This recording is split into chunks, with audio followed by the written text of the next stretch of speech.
예, 오늘 이 본문은 여기 예수께서 가나 혼인 잔치에서 그 물로 포도주를 만드시는 이적을 행하셨다 하는 그런 내용입니다.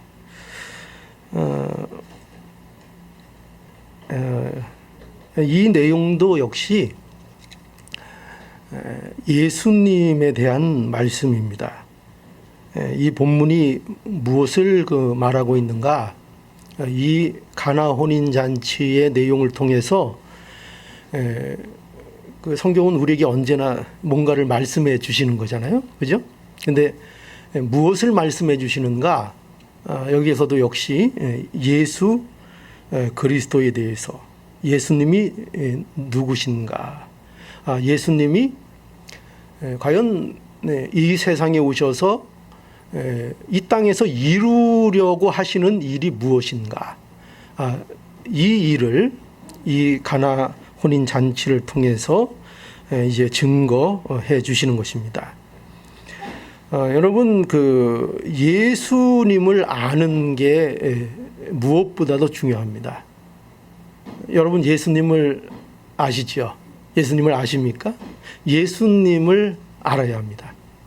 예수님을 아는 것이 가장 핵심이고 언제나 중요합니다.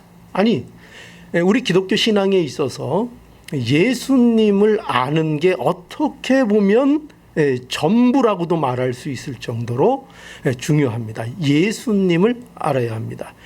그런데 교회를 오래 다녀도 예수님을 아는 일에는 관심이 없습니다.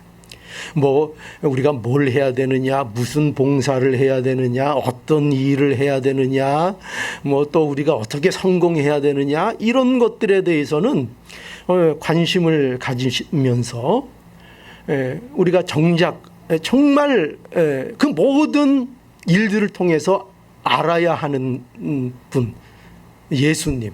그 예수님을 아는 일에 대해서는 우리가 관심을 갖지 않는 경우들이 얼마나 많은지 모릅니다. 여러분, 오늘도 교회에 이렇게 모이셔서 예수님께 관심이 있으십니까? 과연 무엇에 관심을 두고 계십니까? 예수님에게 관심이 있어야 됩니다. 예수님을 오늘 더 알아야 되고, 이 예배를 통해서 우리 안에 무엇이 남아야 되는가? 다른 게 남아야 되는 게 아닙니다. 누가 어떻대 저떻대 교회가 그런 거 다 좋지만 우리 안에 꼭 이 예배를 통해서 남아야 되는 것은 오직 예수님입니다. 예수님, 그분이 우리에게 있어야 하고 그분이 우리 안에 새겨져야 하는 겁니다. 여러분, 우리가 영생이라는 말씀 많이 쓰죠, 그죠? 영생이 얼마나 귀합니까? 그런데 영생이 여러분 뭘까요? 한번 영생에 대해서 말씀해 보실 수 있으시겠어요? 영생이 뭐냐 하면 여러분들 뭐라고 대답하시겠어요?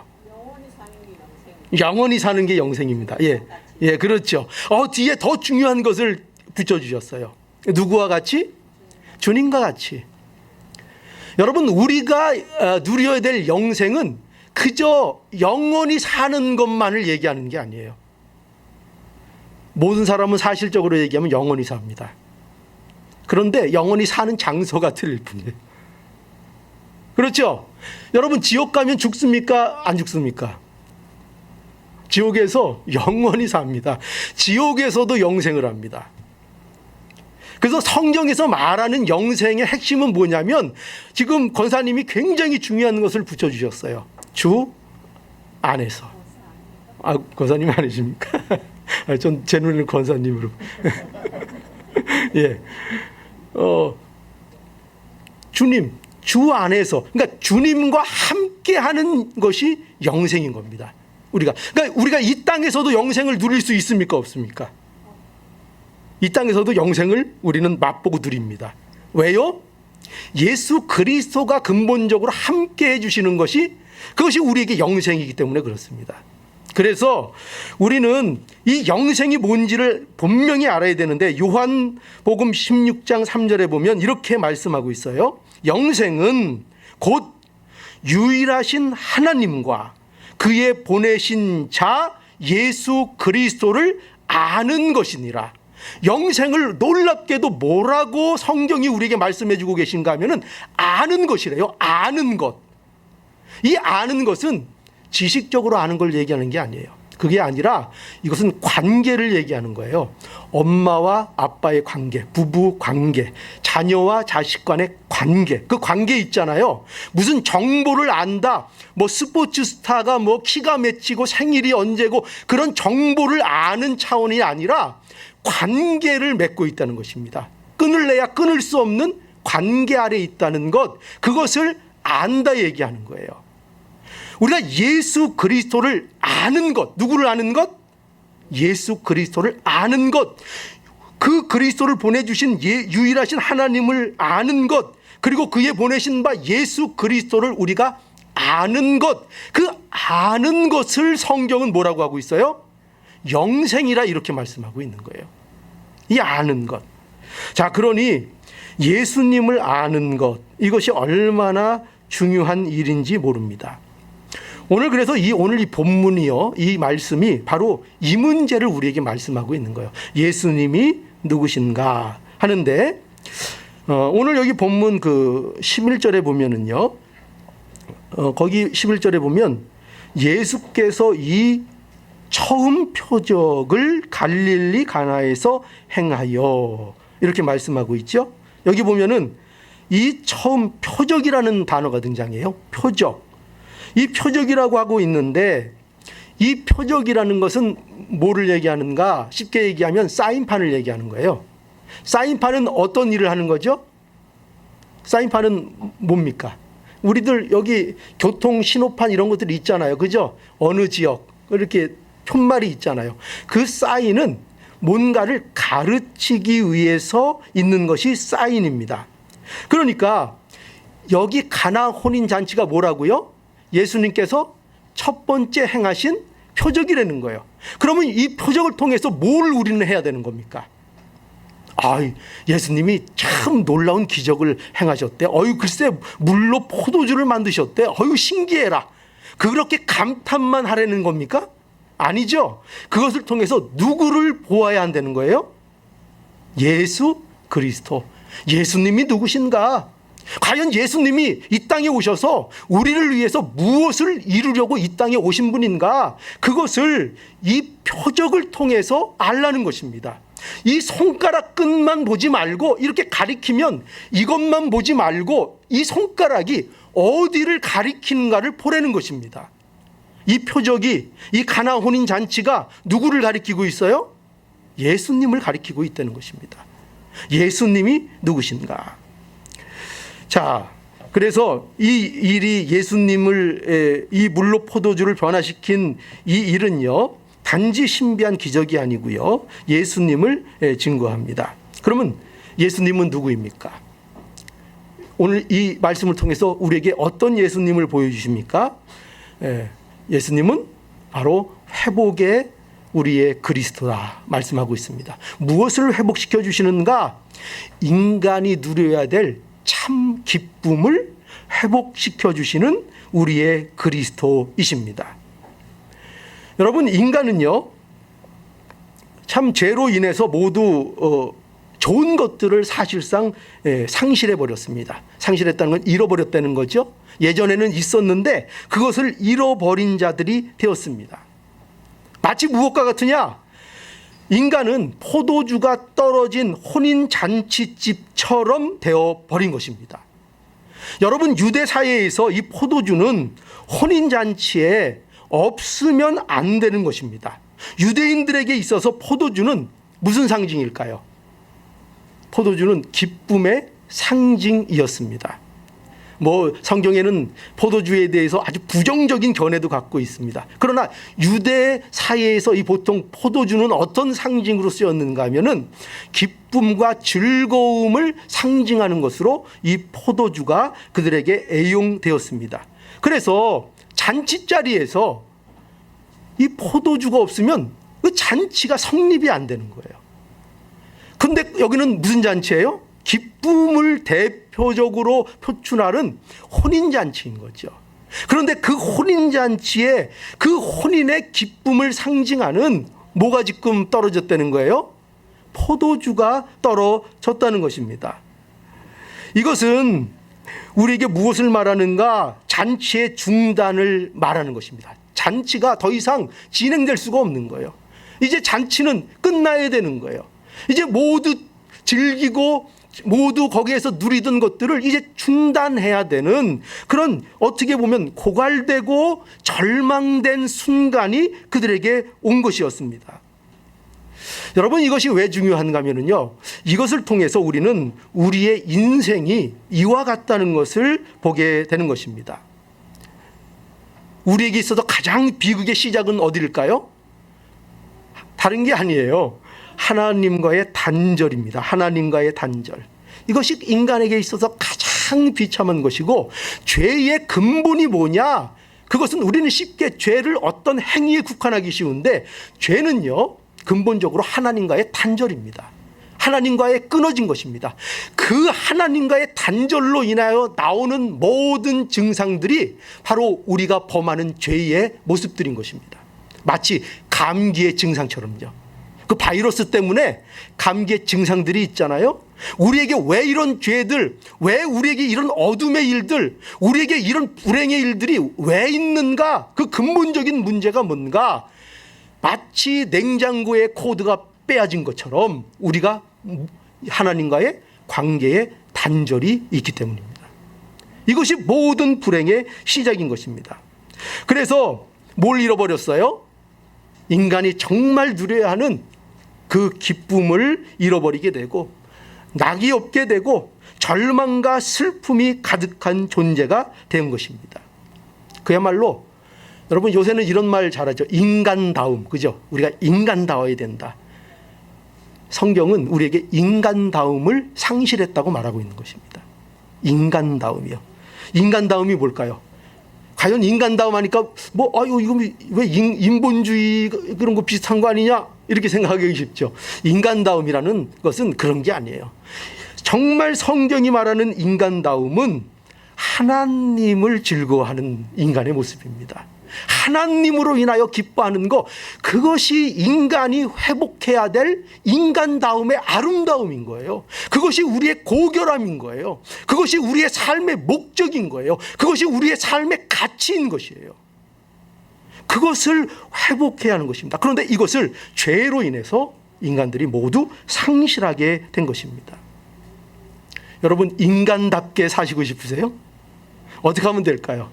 그저 이 세상에 살면서 좀 구제 좀 하고 선한 일 좀 하고 그러면은 인간답게 되는 줄 아세요?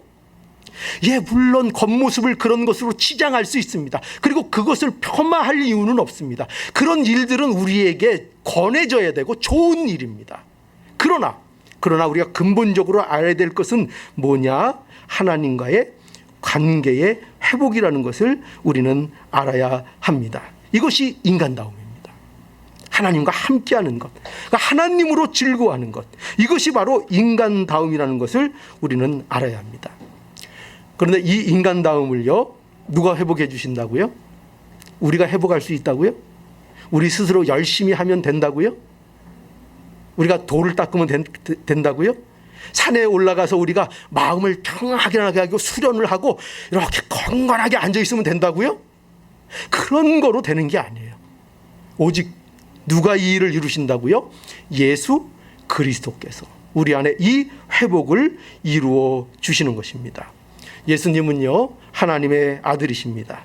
기대할 것이 없고 절망적인 곳에서부터 기대할 것이 있고 소망이 있는 곳으로 우리의 인생을 바꾸시는 유일하신 하나님의 아들, 그분이 누구라고요? 예수 그리스도이십니다. 우리는 그 예수 그리스도를 믿는 것입니다.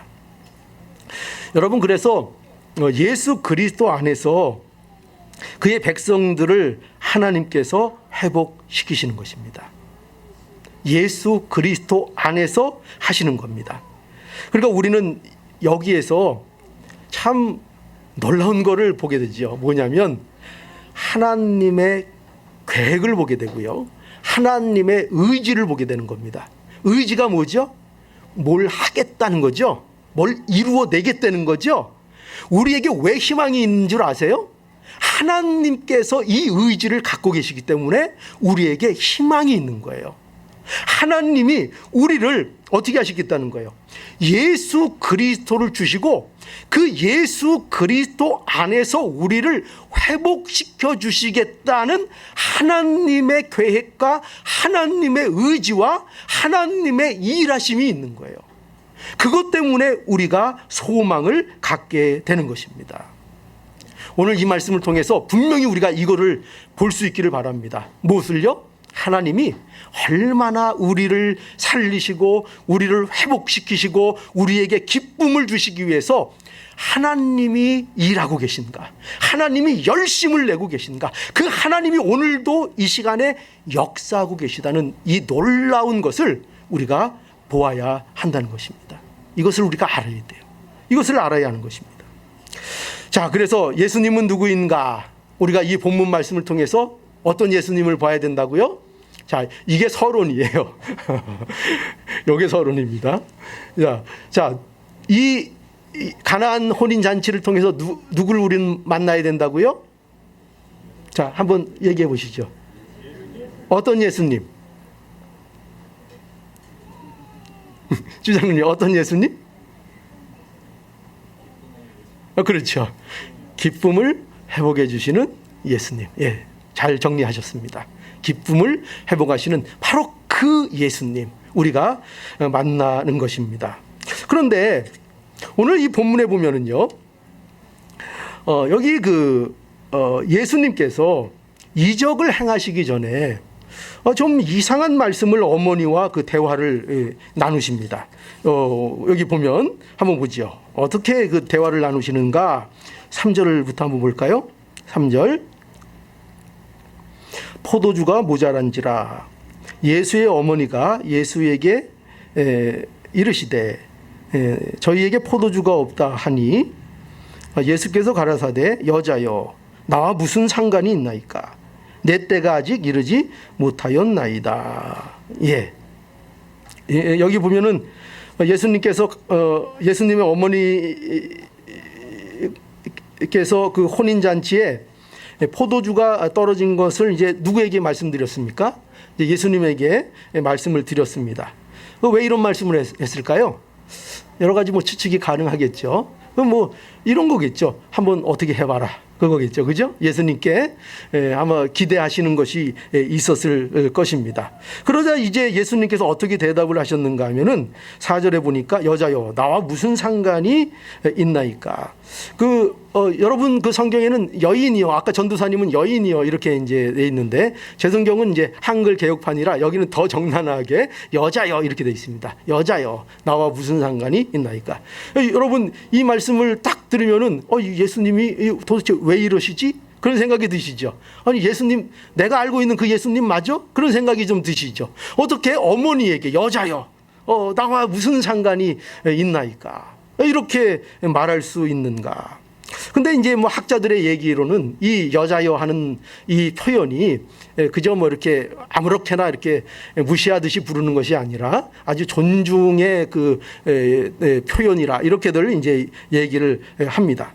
그러나 그렇다 선 치더라도 어머니에 대해서 여자여 여인이여 하는 것은 별로 그렇게 우리가 이해할 수 있는 표현은 아닌 것으로 이렇게 보입니다. 그런데 여기 이렇게 말씀하시고 또 내 때가 아직 이르지 못하였나이다 이렇게 또 말씀하셔서 어떻게 보면은 이 말씀만 들으면은 예수님께서 지금 어머니의 요구를 들어주시겠다는 겁니까? 안 들어주시겠다는 겁니까? 안 들어주시겠다는 거죠. 그죠? 이 말은 분명히 그 누가 보아도 모친의 요구를 거절하는 듯한 대답입니다. 그런데 대답은 이렇게 부정적으로 하시고 결국 물로 포도주로 만들어 이 일을 해결해 주십니다. 그럼 우리는 이런 생각을 할 수 있죠. 아니 어차피 그냥 하실 일이었다면 처음부터 어머니 그렇게 하겠습니다. 그러면은 그 부탁한 어머니도 얼마나 기분이 좋고, 그죠? 우리 성경을 보는 우리도 뭐 어렵게 해석할 필요도 없고, 그러셨나 보다 이렇게 하면 되는데, 이제 보면은 예수님께서 그렇게 안 하시고, 여자여 나 무슨 상관이 나이까, 내 때가 아직 이르지 못하였나이다 라는 이상한 말씀을 하시고 나서 기적을 행해 주신 것입니다. 그럼 과연 왜 이렇게 하셨을까? 과연 왜 이렇게 하셨을까? 이렇게 하신 일은요, 예수님께서 이 물로 포도주를 만드신 이 사건 속에서 꼭 점검해야 될 일이 있는 거예요. 그러니까 이 문제를 그저 예수님이 포도주를 만드셨다, 또 그것이 우리에게 예수님이 잔치를 회복하시는 예수님으로 오셨다라는 것을 아는 것이 중요한데, 그것을 아는 데 있어서 꼭 점검할 문제가 무엇인가 하면은 바로 이 문제가 하나님의 방식으로 이루어졌다는 것을 꼭 알아야 한다는 거예요. 그러니까 우리에게 주시는 기쁨이 있는데, 우리에게 회복해 주시는 기쁨이 있는데, 그 기쁨을 하나님의 방식으로 주시는 기쁨이다 하는 것을 알아야 한다는 거예요. 하나님의 방식이다 하는 것이죠. 그래서 여러분 여기 보십시오. 여기 보면은 예수님께서는 이렇게 말씀함으로 인해서 무엇을 강조하고 있는가 하면은 바로 이러한 일들이 어머니의 요구에 의해서 들어지는 것이 아니라 하나님의 방법으로서 이루어지는 일이라는 것을 예수님께서 꼭 집어 말씀하고 있는 것입니다. 그러니까 마리아의 요구의 차원에서 이 일이 해결되는 것이 아니라 하나님의 방법으로, 하나님의 뜻에 의해서 이 일이 이루어지는 것이다 하는 것입니다. 여러분, 마리아는 이 일을 어떤 관점으로 보았을까요? 예수님께 자신을 한번 증명해 보라는 거예요. 이런 일들을 해서 자신을 한번 증명해 보라는 것입니다. 그런데 예수님은 이렇게 말씀하시는 거예요. 아닙니다. 그렇게는 이 일이 되는 게 아닙니다. 저를 증명하고 저를 내세우기 위해서, 제 능력을 내세우고 나타내기 위해서 이 일을 하는 것이 아니라, 이 일은 철저하게 하나님의 뜻과 하나님의 계획이 위하여 하나님의 방식으로 되어져야 되는 일입니다. 그리고 우리에게 주시는 기쁨은 바로 이러한 하나님의 방식으로 주어지는 바로 기쁨입니다 하는 것을 말씀하고 있는 것입니다. 여러분, 그러면 하나님의 방식이 뭘까요? 하나님의 방식이 뭘까요? 순종. 예, 거기 순종도 있습니다. 왜 그런가 하면 예수님께서 순종하셨기 때문입니다. 예수님께서 가장 크게 순종하신 게 뭘까요? 그렇죠. 십자가를 지신 것입니다. 십자가를 통해서 하나님께 순종한 것입니다. 바로 그렇습니다. 하나님께서 우리에게 기쁨을 회복해 주시는 방법, 하나님의 방식이 뭐냐? 그게 뭐라고요? 예수 그리스도의 십자가인 것입니다. 예수 그리스도의 십자가. 그래서 이 뒤에 보면은 예수님이 어머니께 뭐라고 했어요? 내 때가 아직 이르지 못하였나이다 이렇게 말씀하셨는데, 여기에서 내 때라는 것은 사실상 여러 가지로 우리가 해석이 가능하지만, 내 때는 정확하게 결과적으로 말하면 십자가의 때입니다. 예수님께서 십자가를 지시는 것, 그래서 십자가를 통하여 기쁨이 회복되는 것입니다. 왜냐하면은요,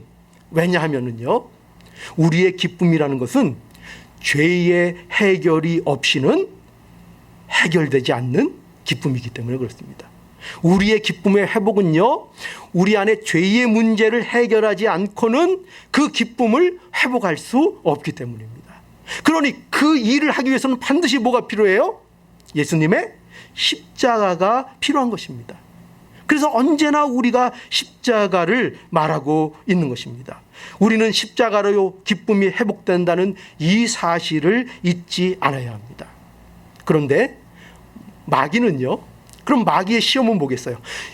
만약에 여러분들이 혹시 마귀라면 어떤 시험을 성도들에게 하겠습니까? 바로 이 시험인 거예요. 가장 근본적인 문제의 시험. 뭐냐? 바로 자기를 증명하도록 한다는 것입니다. 우리의 신앙을 통해서 무슨 욕구를 갖게 해요? 나를 드러내고 내가 증명되기를 원하고 내 의가 드러나기를 원하고 내가 인정받기를 원하고 하는 그 마음을 마귀가 우리에게 심어준다는 것입니다. 그래서 마귀가 예수님도 어떻게 시험했어요? 광야에 예수님을 끌고 가서 뭘 시험했어요? 돌로 떡덩이가 되게 만들어 봐라. 또 그 산꼭대기에서, 높은 꼭대기 거룩한 성전 위에서 뛰어내려 봐라. 또 뭐요? 나한테 한번 엎드려 절해 봐라. 그러면 이 모든 만국의 영광을 주겠다. 이런 시험을 마귀가 했습니다. 근데 여러분, 이런 시험에 공통적인 게 있어요. 그게 뭘까요? 한번 누가 맞으실 수 있나 한번 보죠. 이 모든 시험의 공통적인 분모가 뭘까요? 오늘 들으신 바대로 공통 분모는 바로 예수님께 자기를 증명해 보라는 거예요. 자기 능력을 사용해 보라는 거예요. 그것을 왜 그럴까요? 그래서 뭐를 하지 말라는 거예요? 아니, 이거예요. 아니, 그 하나님의 그 일을 하는 거, 또 구원을 이루는 거 좋다 이거예요. 좋은데 꼭 하나님의 뜻대로 해야 되느냐 이거죠. 하나님의 방식대로 해야 되느냐 이거죠. 네가 하나님의 아들이라면 그만한 능력이 있지 않은가? 그러니 그 능력을 너를 위해서 활동을 해봐라. 그 능력으로 인해서 너를 증명해봐라. 그것을 마귀가 시험하고 있는 거예요. 이 마귀의 시험을 예수님께서 말씀으로 이기고 승리하신 것입니다. 여러분, 이 시험을 예수님께서 이기셨어요. 하나님의 방식으로 순종하셨습니다. 하나님의 방식은 뭐예요? 십자가를 지는 것입니다. 오늘 이 가나 혼인잔치는 그런 의미에서 십자가를 향한 예수님의 발걸음입니다. 우리가 그저 보기에는 이것이 그저 거기 혼인잔치에서 그 포도주 떨어진 것을 물로 포도주를 만드셔서 그 잔치를 다시 회복하시는 그런 일과 사건이지만 예수님께는 이게 뭐라고요? 지금 예수님이 가시는 그 길, 뭐를 향해서 가고 계세요? 십자가를 위해서 가고 계신 거예요. 예수님은 십자가를 지시기 위해 오신 거예요. 그래서 이 가나안 혼인잔치는 놀라운 기적으로 우린 탐복하지만 이것은 예수님의 입장에서 뭐예요? 십자가를 향한 걸음이라는 걸 알아야 돼요. 십자가를 향해서 이렇게 예수님께서 그 표적을 행하시면서 내가 십자가를 지러 왔노라를 이렇게 우리에게 보여주고 계신 거예요. 나는 내 영광을 누리기 위해서 온 게 아니다. 십자가를 너희를 위해서 나의 목숨을 내어놓기 위하여 십자가를 지기 위해서 내가 왔노라. 나의 목적은, 나의 인생의 목적은 십자가다. 나는 이 땅에 죽으러 왔노라. 십자가를 지러 왔노라. 이것이 예수 그리스도이십니다. 여러분, 그래서 여기 보면은요, 이 마리아도 결국 뭐라고 이제 여기 말하고 있느냐면요, 5절 한번 볼까요? 한번 5절 함께 읽어보죠. 5절 한번 보세요. 자, 함께 읽어봅시다. 시작. 그 어머니가 하인들에게 이르되 너희에게 무슨 말씀을 하시든지 어떻게 하라고요? 그대로 하라. 그대로 하라. 지금 이제 마리아는 관점이 바뀌었어요. 아까는 그저 예수님이 어떻게 보면 목적이 아니라 이 일에 대해서 어떻게 해결책을 내놓으라는 어떤 해결이 목적이었어요. 그런데 이제 이 마리아는 그저 예수님이 시키는 그대로 하라. 이 관점이 누구에게 갔어요? 예수님께로 간 거예요. 예수님만 그에게 남게 되는 거예요. 여러분, 이것을 통해서 우리는 하나님께서 우리에게 무엇을 이루어내시는가, 이 우리의 신앙의 모든 과정을 통해서 우리에게 결국 누구만 남기실 거라고요? 예수님만 남기실 거예요. 우리의 삶 속에서 마지막 순간에, 우리가 눈을 감는 그 순간에 우리를 예수 그리스도로 충만케 하시는 일로 우리에게 이루어 내실 것이에요. 그러면 우리는 모든 소망 가운데 이제 하나님 앞에 가게 되는 거죠. 예수만 남는 거예요. 이 설교를 통해서 누구만 남아야 돼요? 예수만 남아야 돼요. 우리의 교회 생활을 통해서 누가 남아야 돼요? 예수님이 남아야 되는 거예요. 우리의 인생 여정을 통해서 우리의 삶 속에 누가 남아야 돼요? 그 엑기스로 누가 남아야 돼요? 예수 그리스도가 남아야 하는 것입니다. 자, 이것이 하나님이 우리를 회복하시는 방식이에요. 이것이 우리에게 기쁨을 주시는 방식이에요. 그런데 오늘날 예수님에게 관심이 있습니까? 예, 하나님 기쁨을 주세요. 즐거움을 주세요. 아니, 너 뭔 소리 하는 거냐? 내가 예수를 주었지 않냐? 예수로도 부족하냐? 예수로도 기쁨이 없냐? 그럼 난 모른다. 그런 말씀 안 하시겠죠, 그죠? 그만큼, 그죠? 예수 그리스도를 우리에게 주셨다는 것입니다. 그것이 하나님의 방식입니다. 이걸 믿으세요. 예수 그리스도가 우리의 기쁨의 방식입니다. 이거를 믿으셔야 합니다. 이게 믿음입니다. 우리에게 주신 믿음입니다.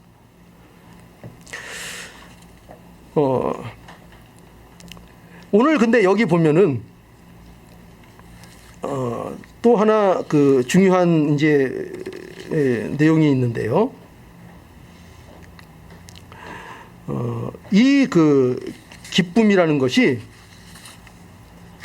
실질적이고 본질적이라는 것을 이제 우리에게 말씀하고 있습니다. 그러니까 아까 첫 번째로는 이 기쁨이 뭐냐면 하나님의 방식으로 주시는 기쁨이다. 이거 우리가 했죠. 그죠? 하나님의 방식.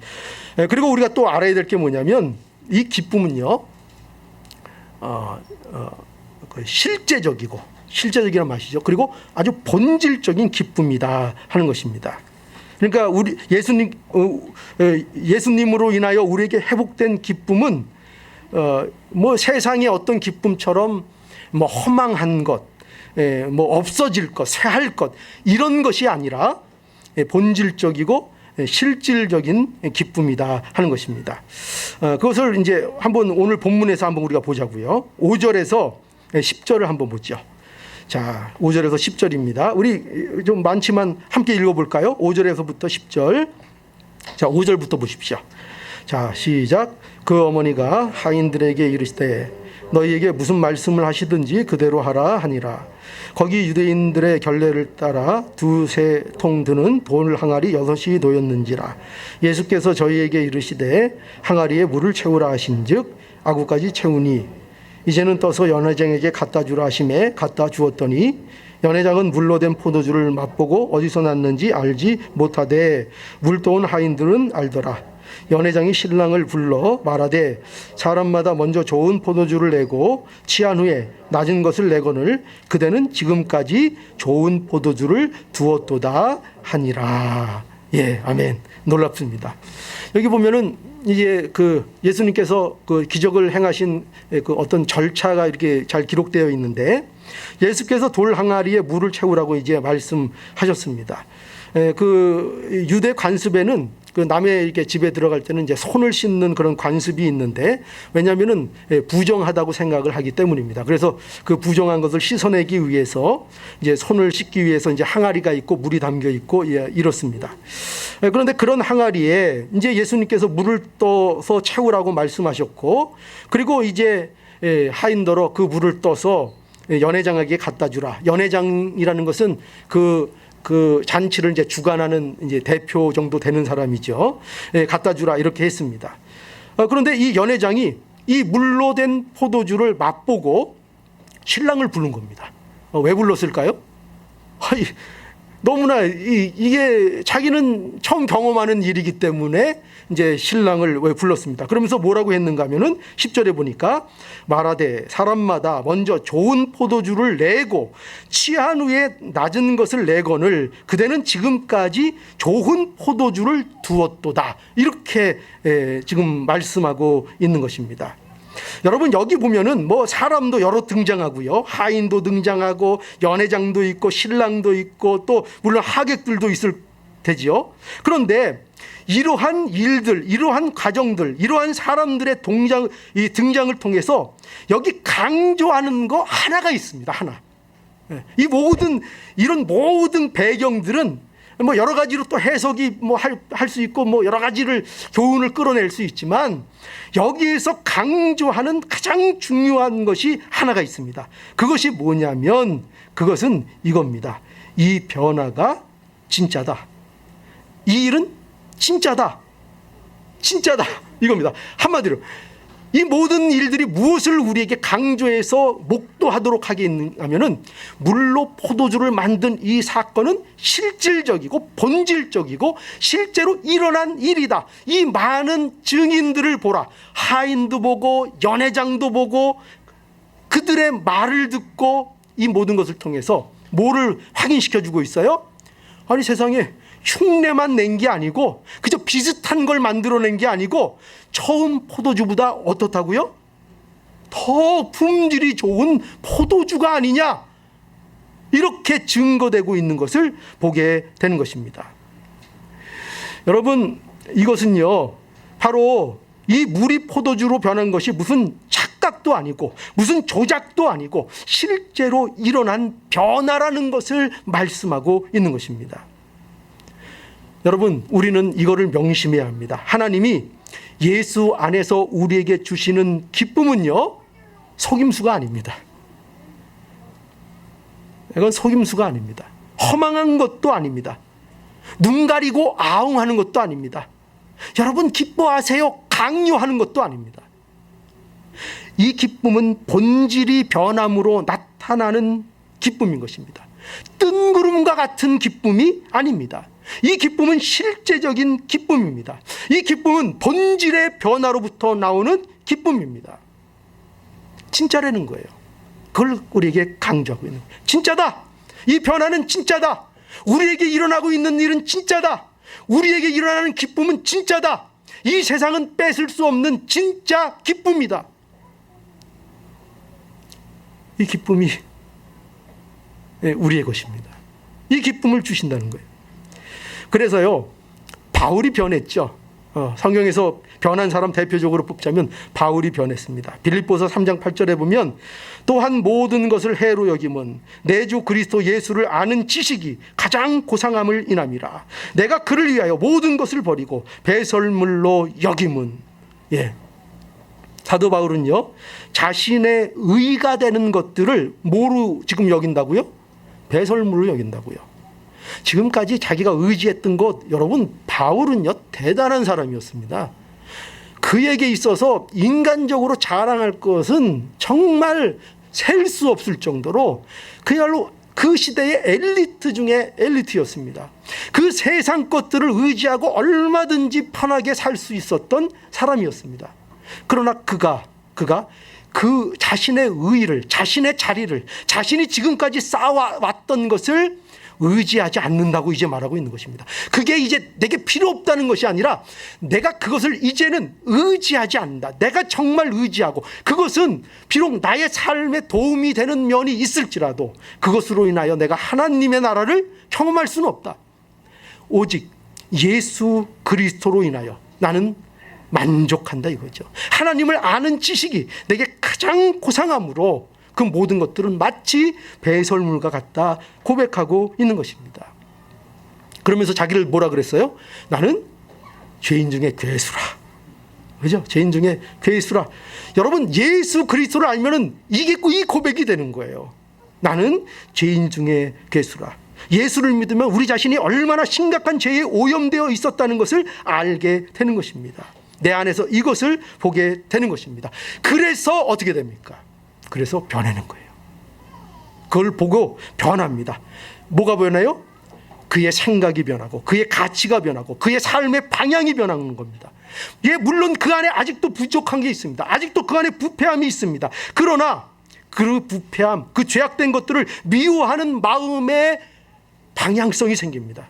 언제나 여러분 성도, 저번에도 말씀드렸죠. 성도는 완벽해지는 게 아니에요. 그러나 성도에겐 뭐가 있다고요? 방향성이 그에게는 설정이 됩니다. 새로 생깁니다. 이제는 지금까지와는 다른 방향으로 가겠다는 방향성이 생기며 그 방향을 위해서 나아가고자 하는 겁니다. 이 바람과 이 사모가 있는 것입니다. 이것이 성도의 모습입니다. 지금 부족해도요. 괜찮습니다. 지금 부족해도 괜찮습니다. 실수해도 괜찮습니다. 넘어져도 괜찮습니다. 우리에게는 명확한 방향이 있기 때문입니다. 그걸로만 가면 됩니다. 자, 그래서 이렇게 우리에게 있어서 변화는 실질적인 것입니다. 이 본질적인 변화가 우리에게 세상의 기쁨과는 전혀 다른 기쁨으로 주어지고 있다는 것을 우리는 알아야 합니다. 세상의 기쁨은, 여러분 보세요. 세상의 기쁨은 이렇게 얘기하면 어떨까요? 세상의 기쁨은 처음에는 굉장히 좋은데 나중에는 별거 아니에요. 그죠? 처음에는 아주 뭐 굉장한 것 같은데 나중에는 다 허망해지는 거예요. 이게 세상이 주는 기쁨입니다. 모든 것이 시들해집니다. 갈수록 엉망이 되어집니다. 여러분, 뭐 이런 표현이 적절할지 모르겠는데 혹시 과거에 여러분 중에 좀 술 좀 드신 분들 좀 있으세요? 술자리 친구들하고 좀 나눠 보신 분들 있으세요? 여러분, 이 세상에서 보면은 술자리에 가면은 결국 술자리는 기분 좋게들 다 보이잖아요. 그죠? 찌푸린 얼굴로 모으겠습니까? 서로 화기애애한 분위기로 시작해서, 그러나 시간이 가고 흐르게 되면 거기에 뭐만 남습니까? 이제 취하게 되고, 거기에 또 뭐가 났죠? 이제 남의 얘기하게 되고, 비난하게 되고, 결국 엉망이 되고, 지저분해지고, 싸우게 되고, 그런 일들이 자연스럽게 전개되지 않습니까? 이게 어떻게 보면 단적인 표현일지 모르지만 바로 세상의 모든 것들이 그와 같은 원리 속에 있다는 것입니다. 뭐 굉장한 것 같고, 그것만 따라가면 뭐 될 것 같고, 성공할 것 같고, 거기에 뭐 기쁨이 있는 것 같고, 그런데 그 모든 것들은 허망해지고 새해진다는 것입니다. 그런데 오늘 이 역사를 보십시오. 포도주가 처음 꽃보다 어떻다고요? 처음 꽃보다 질이 좋아졌다고요. 더 질이 좋은 포도주가 그들에게 제공됐다고요. 여러분, 이것이 바로 하나님 나라의 원리입니다. 처음에는 아무것도 아닌 것 같고, 처음에는 미약한 것 같지만, 그러나 그것이 우리 씨 뿌리는 비유에도 있듯이 좋은 땅에 떨어지는 그 작은 씨가 30배, 60배, 100배의 풍성함을 누리는 하나님의 나라의 풍성함이 이루어진다는 것입니다. 그죠? 마치 천국은 겨자씨와 같다, 또 말씀하지 않았습니까? 그것이 그렇게 작은 것인데 그것으로 인해 얼마나 크게 자라나고 풍성해지는지요. 그것이 바로 천국 나라의 모습이다 하는 것입니다. 성도는 예수 안에서 풍성해져 나갑니다. 성도는 예수 안에서 날마다 새로워져 나갑니다. 고린도 후서 4장 16절에 그러므로 우리가 낙심하지 아니하노니 겉사람은 후패하나 우리의 속은 날로 새롭도다. 이거 세상에 이런 원리는 없어요. 세상은 어떻게 돼요? 시간이 가면 다 후패해집니다. 다 썩어집니다. 그러나 하나님의 나라의 원리는 뭐예요? 시간이 흐를수록 새로워지고 날마다 새로워지는 것이 예수 안에서 우리에게 약속되어 있는 것입니다. 이것이 우리에게 약속되어 있는 것입니다. 그러니 여러분, 연세 드시는 거 슬퍼하지 마세요. 안 슬프시죠? 예, 그 믿음을 쓰시는 겁니다. 예. 우리는 나이 든다고 슬퍼하면 안 됩니다. 슬픈 마음이 들어도 안 됩니다. 왜냐하면 날로 새롭게 되기 때문입니다. 자, 이제 세 번째, 마지막. 이제 이 기쁨은 은혜로 주시는 기쁨이다. 이거 우리가 명심해야겠습니다. 은혜로 주시는 기쁨이다. 자, 11절 한번 보죠. 11절. 자, 11절도 다 함께 읽어보죠. 자, 시작. 예수께서 이 처음 표적을 갈릴리 가나에서 행하여 그 영광을 나타내심에 제자들이 그를 믿으니라. 예.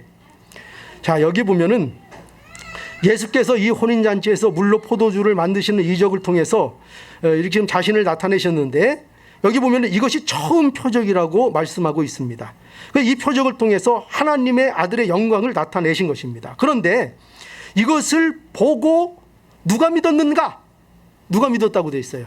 제자들이 믿었다, 이렇게 말씀하고 있습니다. 여기서 우리가 보아야 될 핵심은 바로 이것입니다. 이 혼인잔치에 제자들만 있었을까요? 아니요, 많은 사람들이 있었습니다. 그리고 이 일들을 그들은 사실 목도한 사람들이라고 볼 수 있습니다. 그런데 이 표적을 보고 예수님을 믿었다 기록되어 있는 것은 오직 제자들이라고 말씀하고 있습니다. 누가 이 진리의 잔치, 이 잔치의 회복을 통해서 기쁨을 알고 이 하나님 나라의 기쁨을 참여하게 되는가? 그들은 누구라고요? 우리 성도, 제자, 여기 제자지만 그 제자는 우리 성도들을 말합니다. 하나님의 자녀들을 말하는 것입니다. 하나님의 택한 백성들을 말하는 것입니다.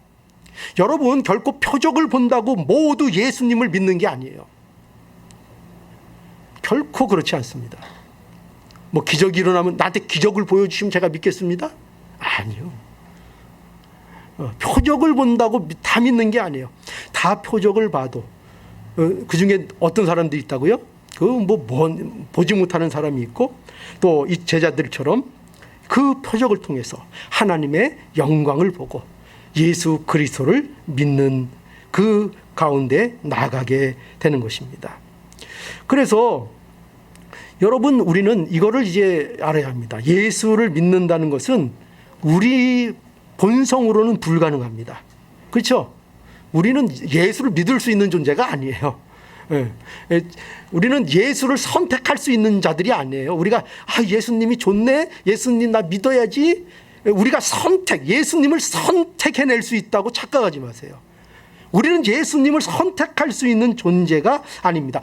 우리의 본성으로는, 우리의 부패한 이 본성으로는 예수님을 결코 믿을 수 없습니다. 결코 믿을 수 없습니다. 그런데 성경이 얘기하는 건 뭐냐면, 그런데 믿는 자가 있다는 겁니다. 이 불가능한 일을 하는 자들이 있다는 겁니다. 우리는 하나님의 영광을 감히 볼 수 없습니다. 그런데 그 영광을 보는 자들이 놀랍게도 있다는 것입니다. 성경이 그것을 말씀하고 있습니다. 여러분, 마지막으로 이거 한번 찾아보죠. 요한복음 1장 9절입니다.